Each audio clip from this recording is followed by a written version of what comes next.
What if the way you're thinking about standing out is just incorrect? What if what you think you should be doing isn't actually what you should be doing? You're never actually going to end up standing out if you take that approach. Podcast Growth Nation, today for episode number 178. Happy Friday if you're listening on Friday. How to stand out from all the other podcasts out there. We had somebody in our Next Level Podcast Accelerator, say something the other day after our coaching call. They said the thing that has really shifted for me is now I feel like I understand my identity as a podcaster. And that's something really powerful because if you don't know who you are, it's really hard to make content, and it's really hard to make aligned content if you don't know who you are. So it becomes this kind of this doom loop of, well, I don't know what I really should be talking about. This is what I want to talk about, but is it on brand? And we get in our own heads, and it becomes this whole thing. So I want to do an episode today about how to stand out, because one of the most common questions I get asked is the industry saturated? And the answer is no. At the end of the day, and we went through it in the last episode, I don't remember the number, 20 something listens within your first 7 days, you have a more quote unquote successful podcast than 50% of the industry. So while there is potentially a lot of quantity, that does not mean there is a lot of quality. And that's where, when you differentiate yourself, a lot of things can happen. So let's talk about that. And I'm imagining this. I'm imagining that I am on a call with someone and they say, Kev, I have a podcast that's about business, let's say, hypothetically. How do I stand out from all the other podcasts? I'm imagining somebody is asking me that question. That's kind of the direction I'm going to go in today's episode. And here's the number one thing. The number one thing is everybody has access to the same information, but nobody has access to the same experiences.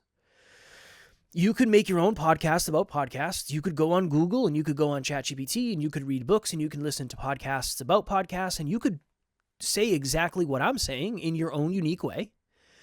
And you have to share your experiences. So one of the reasons and I didn't intentionally do this, but I started with a story from a client. That is a perspective that I have that maybe somebody else doesn't have because they don't work with podcasters. You have to inject your own experience. You have to inject your own perspective. There are a million people who have podcasts about fitness. Not exactly. There's not exactly a million people. But there are a lot of people that have podcasts about fitness, about nutrition. How do you stand out? You find your own unique place. One of our clients has a podcast that is doing very, very well in the fitness and nutrition space, and he is very niched within that niche as an engineer who helps you engineer your physique, a physique engineer. That's very niche. That separates him from maybe other people.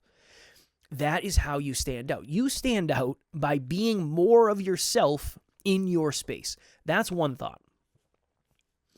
The other thought is you really have to understand the pros and cons of your personality type and understand that a lot of people just consume the content of the people that they like. So you might say, well, Kev, I'm not super likable. Thanks a lot. That is a conversation that is deeper for a different day, right? That's not necessarily what we're going to cover in this episode. I'm willing to bet you're probably more likable than you think. And if you're not, then lean into something else. Okay, well, I don't feel like I'm super likable, but I'm really good at gathering data and explaining it. Awesome. Do that. What new twist can we put on something that's already being said? And that new twist has to be aligned with who we are as people. Again, this podcast, I want to be more than just, here's 5 ways to get more listens. I don't want this podcast to be that, because that doesn't help you become a well-rounded podcaster, and that doesn't help you become more successful, and that doesn't help you monetize. And I want to help you with the skills required to turn your podcast into a business. And 5 ways to get more listens is not going to do that necessarily. So I want to take the 2,250 episodes I have of mindset and peak performance and success and all that, bring it into this. That's my unique spin. So that's one piece. The other piece is, and again, I'll use myself as an example, I have a lot of time in this industry. I'm not saying you have that, but that is another unique perspective for me. We have a daily show. I'm doing this every day, so I have a lot more reps than a lot of other people do. That's a good little perspective for me. That's a nice niche within my niche. So I think the important thing to understand is what you might lack in credibility in certain arenas, you probably make up for in other arenas. And I think that's really important. Another thing, and this doesn't get talked about enough, I don't think, your story is going to help you stand out from all the other podcasters and all the other podcasts. Now, I'm not saying you have to be a solo-only podcast. I'm not saying every episode has to be about you. I'm not saying that. But if you want your audience to connect with you, they have to know you. And this is why it's very important to have some sort of touch point for your audience to get to know you. Maybe it's the trailer. I don't know how you want to do it. I don't think that's enough, honestly, because not everybody's going to listen to the trailer, and especially they're not going to listen to the whole thing. So I don't know if that's how I would do it, but the shows I used to listen to were because I resonated with the host. And as I stopped resonating with the host, I stopped listening to that podcast. Regardless of the guests they had, regardless of the topics they talked about, when I stopped resonating with the host, I stopped listening to the podcast. So at the end of the day, you have to figure out who you are and who you aspire to be. And that will help you attract your people. I think the other thing is you have to be like very, very clear on what your core values are as a host, because it's going to attract some people and it will push other people away. But you want it to attract the right people and push the wrong people away. You want an audience that's aligned with what you think and what you believe and all of that, right? Like your core values. So if you're, if you're a relationship coach that believes small daily habits are the way to keep your relationship growing and thriving, you probably want your audience to feel like they can practice these daily things. You don't want them to be looking for these magic bullet answers. It's not going to work. That's why in our branding, we literally say, if you're looking for the quick fixes, we're not for you. If you're entitled by any stretch of the imagination, you're not going to get along very well with us. We're trying to get a little bit better every day. A little bit better. I don't have a magic bullet for you. I don't have a get-rich-quick scheme. I don't have an overnight success. I don't have that for you. So if you are listening to me for that, I'm not your guy. That right there is a suggestion that I'm probably going to be different than a lot of other people doing the same thing as me.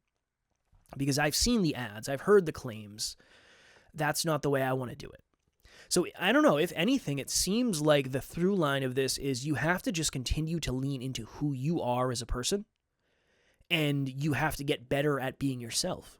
Because at the end of the day, especially with AI, everybody has access to relatively the same data. Now, obviously, we all have different educations and experiences and all that. But if I go on ChatGPT and say, give me the top 50 problems podcasters have, there's 50 episodes, hypothetically. But what can I add to that somebody else can't?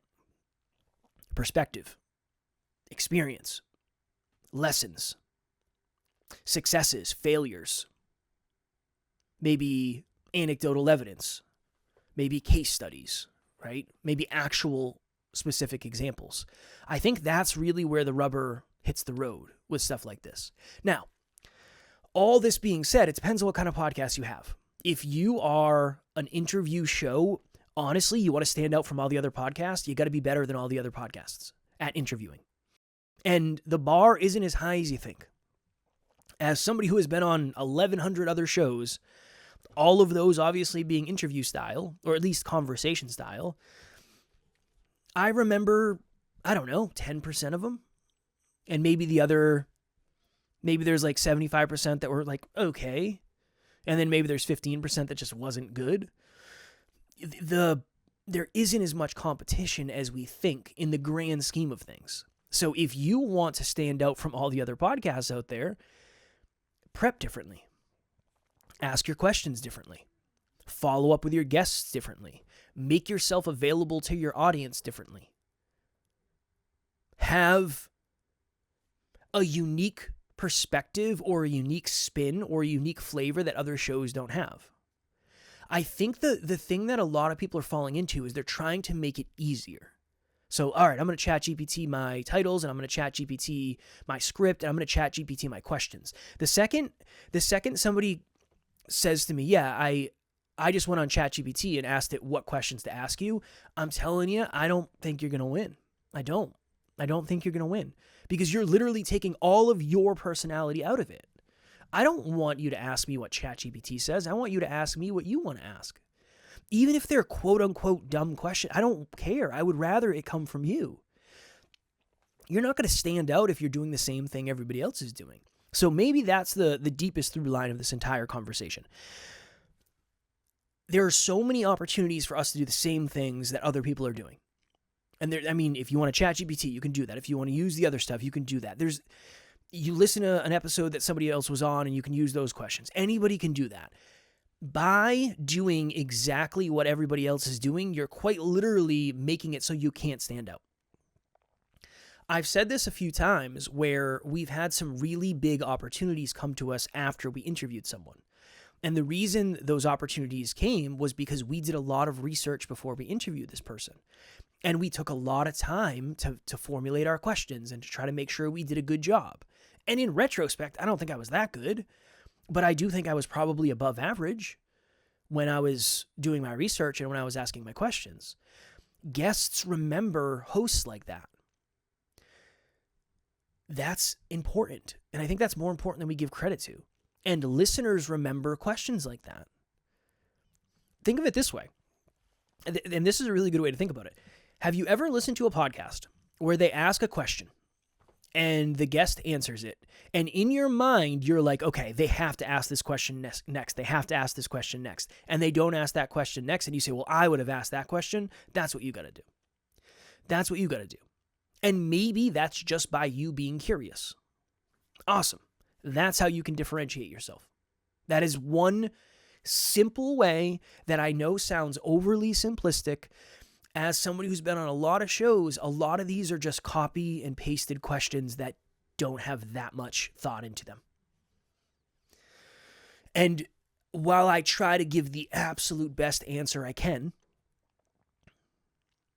it doesn't necessarily create a deep conversation if we just hop to the next question. So I think it's a mix. I think it's a mix of personality. I think it's a mix of positioning. Like, what's your niche and what's your niche within your niche? I think it's a little bit of a lot of skill. So personality, positioning. I need a P word. I don't know. You probably have one in mind that I can't think of. Professionalism. I guess we could go there. And I mean, those are kind of like the big three in my mind. But especially professionalism, because that goes a long way. Hi, I'm Jennifer Hurwitz. So last year, I wanted to quit everything. I wanted to throw in the towel. I wanted to hang up my microphone. And Kevin said no. Kevin said, keep going, Jen. You've got this. And oh my God, I'm going to cry. And I did. Coaches need coaches, y'all. And working with Kevin has been one of the best experiences of my life. Oh my God, I'm crying. Kevin, you are the best. I could not do this without you. And thank you. Thank you for being you and the amazing human that you are. I know a lot of people that have like really good systems behind the scenes. It's like, okay, after I have a guest on, they get this, they get this, they get this. Cool. But everybody can now. Calendly will do that for you. Right? All these other Go High Level and all this other stuff, that'll do that for you. So that's not that big of a deal. That doesn't help you stand out. You know what does help you stand out?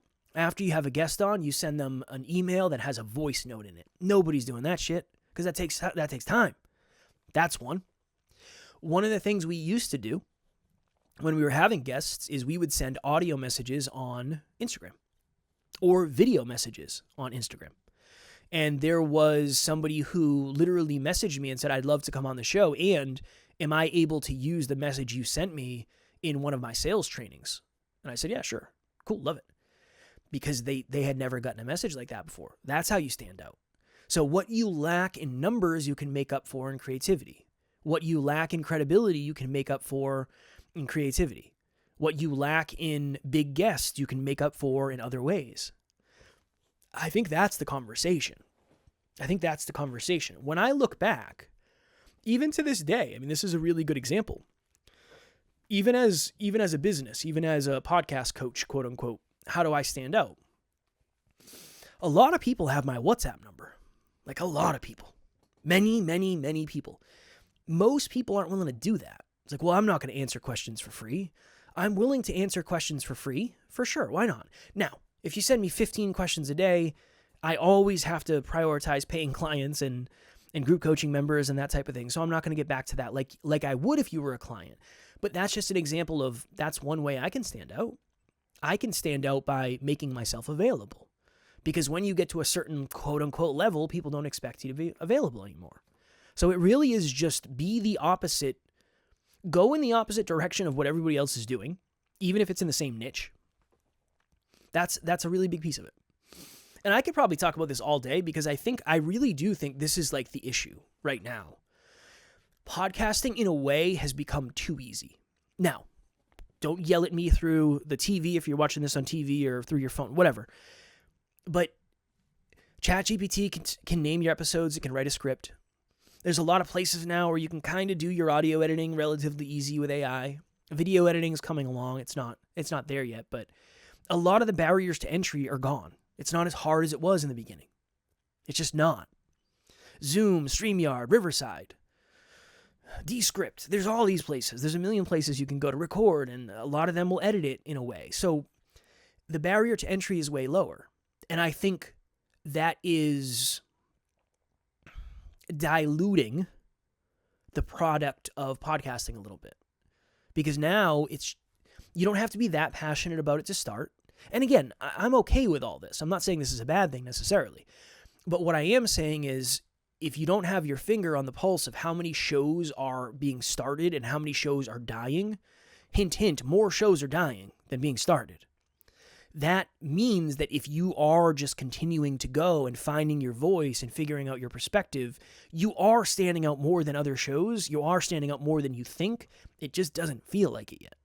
And that's why the numbers are so important. But if you don't know the numbers, you can't know that. So obviously I went in a lot of directions today, but I think your positioning is a huge thing. I think your personality is another thing you can really work on. I think your professionalism, especially if you're doing guest interviews, is huge. Again, now it's not as hard to make a home studio. It's still not easy. It still costs money. Cameras are expensive. Mics are expensive. Nice ones, right? That hasn't gone down necessarily in price as much as we would like. But it's not as hard as it once was to get a little studio setup going. So that's not necessarily going to be the differentiator anymore. When we, in a few years, if we get like a really nice studio with multiple cameras and, maybe that gives you a little bit of a boost. But I'm telling you, I think it has to be through personality. I do. I think that's a really big piece of it. Personality, professionalism, going above and beyond, and then just doing things other people aren't willing to do.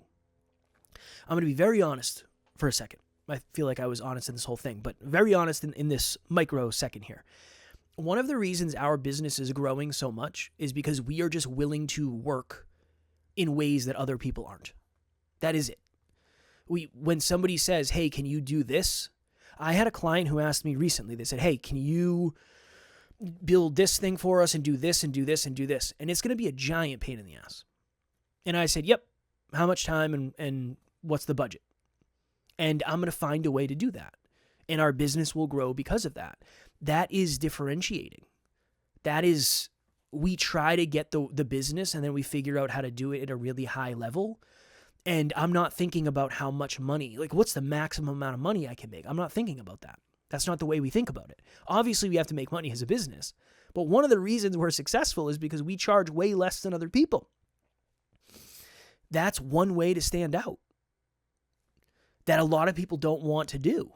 Right? I think that's one of the things is a lot of people, whether you know it or not, are either intentionally or unintentionally entitled. Meaning they think they should be able to do whatever they want, charge whatever they want, ask whatever questions they want, and it's your show. You can, but it doesn't mean it's good. And it doesn't mean people are going to pay for it. So I think what a lot of people try to do is they try to stand out through their ego. Great example. I heard the other day from somebody. They were talking to a coach. I don't know if they're a business coach or what they are. But they said, yeah, I charge $5,000 a year for my coaching. And I think it's 9 months, $5,000 for 9 months. And the person said, okay, well, how many clients do you have? And they said, what do you mean? They said, how many clients have paid for that? They said, oh, none yet. Why'd you start at 5,000? That you're trying to differentiate yourself, but you're not differentiating yourself by actually doing it. You're differentiating yourself through a number. Where I would rather you say, well, I've coached 500 people. I don't care if it's for $500 a month or $500 a year. I could care less. Because over time, that compounds. Over time, that ends up being your perception. That becomes your professionalism. That becomes part of your personality. So, all that to be said, I think at the end of the day, you have to understand that this is going to be the long game. And you might not feel like you stand out at all, because you might not in the grand scheme of things. I don't think we did 20 episodes in. I don't think we did 50 episodes in. Maybe when we got like later, 100 episodes in, we had our own little studio and it was different. But I don't think we stood out that much. But I think as we evolved, we just tried to stop doing what everybody else was doing. So we stand out now by not having guests. That's one of the ways we stand out. We stand out by doing an episode every day on our other podcast. We stand out by calling out people in the industry who are just lying. That's how we stand out. Different than it was in the beginning. All right, I'm going to shut my mouth now because you probably heard enough of me. Yeah, of course, we're at 21 minutes. That's the way it usually goes. I think it's just something to think about. Just sit down and think about this. What if all the ways you're trying to stand out are not the ways you're supposed to? That's my thought process. And one of the best examples of this ever of all time, there's a guy named Sam Sulek. Any of my bodybuilding friends out there will know. Sam Sulek absolutely just went viral on TikTok and YouTube and all the platforms. And he was doing a fitness video, a bodybuilding video every single day on YouTube.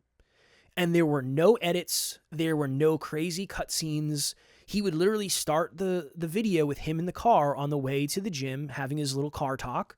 He would go to the gym, and then he would just film himself pretty much every set, the entire workout, and then he would do a little car talk after.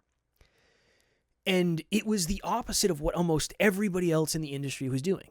Everybody else had crazy intros and cutscenes and zooms and music. He didn't have any of that. It was just bodybuilding, weightlifting. Now, here's where things get wonky. I've never met the guy. I want to. I'd love to meet him. I hope I get to one day. Great personality. Just seems like a humble, down-to-earth dude who just loves lifting weights. Just, that's it. Relatively strong speaker, all things considered. For somebody who seems like a relatively shy person, he crushes it on camera. He is absolutely jacked. That helps, having a fitness brand, right? Obviously. But everything that makes him stand out is the opposite of what everybody else is doing to stand out. That's the best example I can give you. Now, a Sam Sulek only comes around once every so often. But there could be a bunch of people under him that you've never heard of before. And now that sets the standard on how to stand out. So now a lot of people are going to do the same thing he's doing. That will get played out, and then we'll go in a different direction. Because that's no longer how you stand out.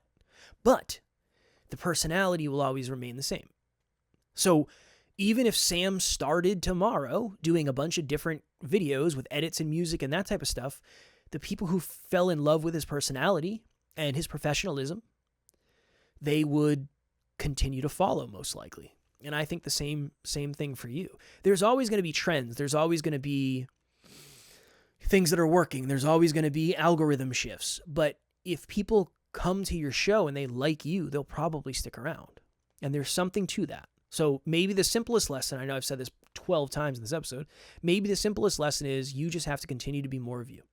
Because no matter what changes, which everything will, including you, but that's probably the reason the people listening are listening. It's because of you. It's not necessarily because of the guest. Yeah, great guests help. A great guest only help depending on the host. Your ability to interview is obviously going to matter. Your personality is going to matter. Your likability is going to matter. Core values are going to matter. So yeah, lean into you. Lean into you. And again, easier said than done. tell people this all the time. After all these episodes, you'd think I know exactly who I am. I feel like I know who I am less than I ever have, in a weird way.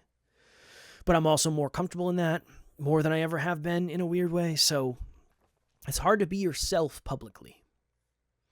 Because when you're yourself, if somebody shits on you, you can't say, well, I was just playing a character. That isn't even really me. No, that really is you. And that's why it hurts even more when people do not like you being you. All right, cool. All right, if you need help with anything we talked about today, which I don't even know what we talked about really, we talked about how to stand out from all the other podcasts out there. And I think this is where a lot of people get stuck. So if you're looking to figure out who your identity is as a podcaster, so you can lean more into that, I'll have my link below. First link in the description for a free 30-minute podcast breakthrough session. We have Podcast Growth Nation, a private Facebook group for amazing podcasters like you.